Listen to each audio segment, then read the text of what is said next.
In this video, we're going to talk about the graphs of tangent and cotangent. So just as a reminder, the function of tangent is actually a ratio of sine over cosine of that same angle. So going back to the unit circle, which is where all these graphs come from, there are two places between 0 and 2 pi, so a full circle, where sine over cosine doesn't exist, meaning cosine equals 0, because you can't have a 0 in the denominator and have a real answer. And that is at pi over 2 or 90 degrees and 270 degrees or 3 pi over 2. So we can start with the knowledge that tangent probably, and actually does, have asymptotes at 90 degrees and 270 degrees. And that means those asymptotes will repeat every pi or 180 degrees. So here we have the graph of tangent, or part of the graph of tangent, and you might notice that there are in fact asymptotes here, and starting at positive pi over 2 and repeating every pi, you'll get 3 pi over 2, and if you move backwards you get negative pi over 2. So that means that tan is going to repeat or has a period of just 1 pi. In fact, every trig function we're going to study, except for tan and cotan, will have a period of 2 pi, but tan and cotan are very special. They repeat every pi, unless you mess with the period, which we'll talk about later. So a couple of things to notice. What I keep in mind about a tangent graph is that the first curve, or this first little weird backwards S thing, is split in half by the y-axis. So unless you shift things, like add a number after the x or subtract a number after the x, it's always going to be split in half by the y-axis. So that's nice to keep in mind. So that's why negative pi over 2 and positive pi over 2 are your two asymptotes. Because if this entire distance is 1 pi, and you split it in half, pi over 2 this way, pi over 2 that way. And that means from pi over 2 to 3 pi over 2, it's a full pi, and every asymptote after that, you just add 1 pi to it. So it'd be 5 pi over 2, 7 pi over 2, etc. So unlike sine and cosine graphs, tangent and cotangent do not have a real amplitude because it's going to go from negative infinity all the way up to positive infinity. That doesn't mean that it stops and has an actual max or min point. But the number in front, so this number in red, which is 1 right now, actually affects these 2 points. So like I said, the first curve in a tan function is split in half by the y-axis. And just like sine and cosine, there are like 4 little chunks there. This is a piece, that's a piece, and that's a piece, and that's a piece, making up 4 little chunks or sections. I hope that makes sense. So a quarter of the way in, you're going to have a key point right there, and that's going to be at negative 1, pi over 4, negative pi over 4 comma negative 1, and then a quarter of the way in from the right asymptote, you're going to have pi over 4 comma 1. So it's like you took this entire pi and split it up into fourths. So you're counting by fourths every time. We'll look at more graphs and it will hopefully become more clear. Now the thing about a tan graph is that its asymptotes affect its domain. So you'll notice that this entire graph exists basically along its domain except for every asymptote that happens. So what I do when I write the domain, and this is for any repeating asymptoted, that's not a word, but every repeating asymptoted domain. Now I notice the first positive asymptote is pi over 2, that's what I put right here. So x is an element of all real numbers. X cannot be the first asymptote and then whatever it repeats by. So plus pi n, where n is an integer. So if I plug in an integer like negative 1 or negative 2 or positive 1 or positive 1,000,000, that means that it's going to repeat and it's going to count every single asymptote. So I don't actually have to write out every asymptote because we would be here forever. And then the range, nothing restricts the range. So it's going to go from negative infinity all the way to positive infinity. So that's the actual nice part of that. So now let's take a look at how changing that quote-unquote amplitude, or the number in front of a tan, will affect the graph. So this is the original, right? We've got a negative 1 here, a 0, 0, and a positive 1 here. Now, if I change that number to, say, 3, that keeps this origin point, 0, 0, the same, and it actually keeps our little fourths in there, so negative pi over 4 and pi over 4, those remain the same. The only thing that changes is that this one moves up to 3, and that negative 1 moves down to negative 3. So that's how a number here that's not 1 will change your tangent graph. And it also applies to cotangent. And now let's take a look at what happens when I change the number in front of the x, which affects our period, much like it affects the cosine and sine graphs we've looked at. So, as a reminder, the period of tangent is pi, so 1 pi. And remember, tangent, as long as I don't shift it anywhere, is cut in half by the y-axis. So half a pi this way and half a pi that way. So if I change this number to a 2, for example, it's still pi over b. So pi over 2 means that it's actually going to cut this distance in half. So instead of the full length being 1 pi, it's just going to be 1/2 of a pi. And if I cut 1/2 in half, that gives me a 4th. So that means that this distance to the y-axis is pi over 4, and so is this one. So that means that my asymptote here is pi over 4, or negative pi over 4 rather, and that's positive pi over 4. And half of pi over 4 is pi over 8. So that will change my key points here and here as well. And here's another example of changing the period. So the number that we had here before was 2. So what would happen if it was a number less than 1, but still positive? So I change this to be 1/2. So remember, the regular tan function is a period of 1 pi, cut in half by the y-axis. Here, same deal, cut in half by the y-axis, but pi over 1/2 becomes 2 pi. So this actually gets stretched out. It doubles. Because remember, this is going to complete half of its cycle in that typical 1 pi. So it's going to need twice as much space to complete one full cycle. So that means that if my period for this function is 2 pi, and it's split by the y-axis, I need 1 pi on this side and 1 pi on that side.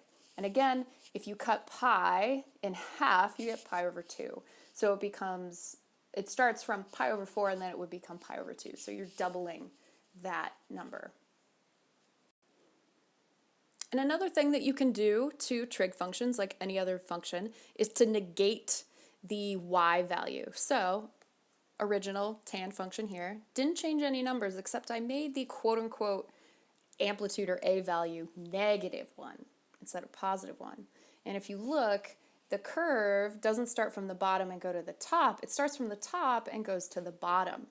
So this is like negating the y value. And so when you negate y, it flips over the x-axis. So that means that this piece will actually flip to go down here, and this piece down here will flip to go up here.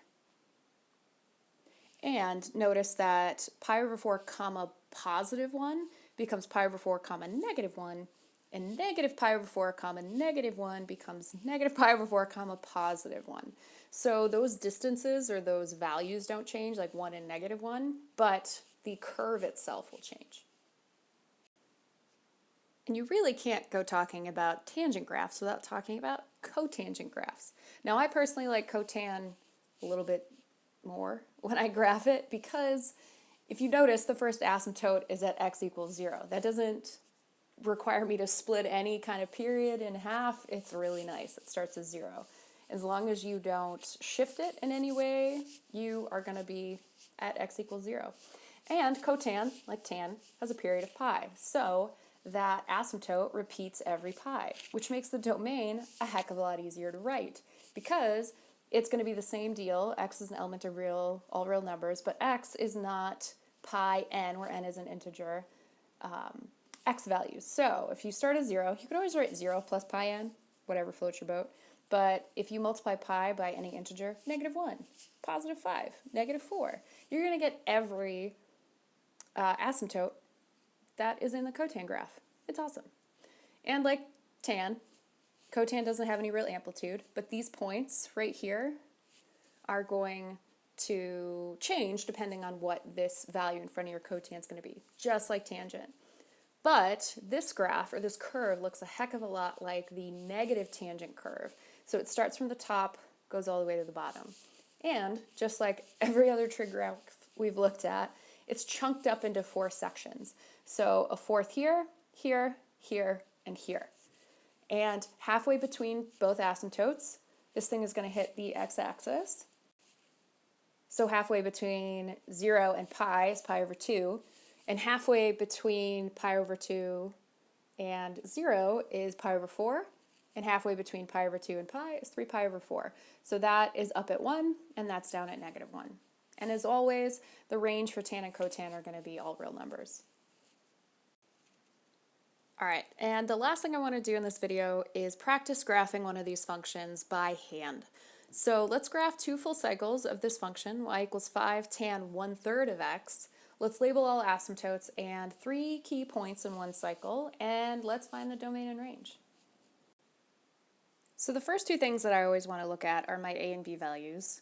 And a, or quote-unquote a, is going to be 5, so that means that I am going to have a key point up at y equals 5 and y equals -5, because this isn't being shifted horizontally or vertically, thankfully. And then the period is pi over 1/3, which becomes 3 pi. So that means that a full cycle is going to exist over 3 pi.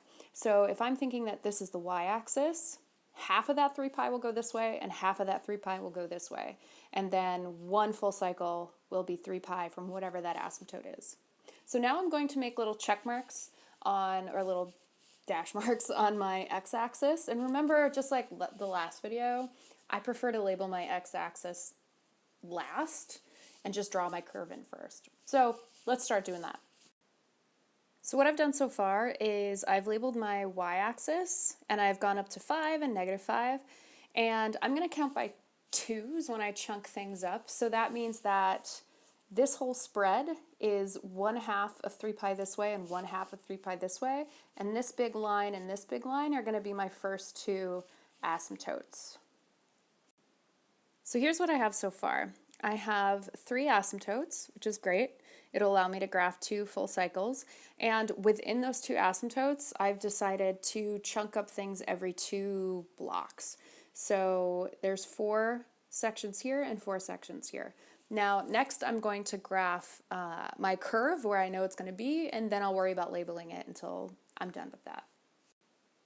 So I've put my 3 points in each cycle in place, so it's always at the origin to start because I didn't shift anything, and then it's going to start from the bottom and go to the top. So I know that halfway between the asymptote and the y-axis, I'm going to hit the quote-unquote bottom amplitude, so that's going to be my -5, and then halfway between the y-axis and my first positive asymptote, I'm going to hit my positive quote-unquote amplitude at +5 here. So all I'm going to do is connect these curves, attempt to make it look like a tangent curve. These are the hardest for me to draw, so please bear with me.